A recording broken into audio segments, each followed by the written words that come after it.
Allah says in the glorious Quran, in Surah Mulk, chapter number 67, verse number 2, Alladhi khalaqal mauta wal hayata. It is Allah who has created death and life to test which of you is good in deeds. As I told you earlier, that Allah is testing us. For Allah, it's very easy. For Allah to make the Palestinian win over Israel, it's kun fayakun. Allah is testing us. Are they struggling and striving for the cause of Allah? Allah is testing all the human beings in the world. Are you standing for the truth? So this life, according to the glorious Quran, is the test for the hereafter. If we pass this test, we go to Jannah, paradise. If we fail, we go to hell. We go to Jahannam.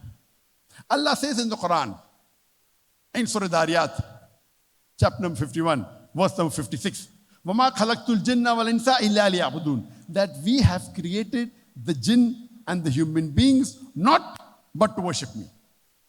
What is the purpose of our life? Why are we here? Have we ever thought, what are we doing here? Allah gives the answer in Surah Dariyat, chapter 51, verse 56. وَمَا خَلَقْتُ الْجِنَّ وَالْإِنسَ إِلَّا لِيَعْبُدُونَ. That Allah has created the jinn and the men not but to worship Him. So we are in this world as a test for the hereafter.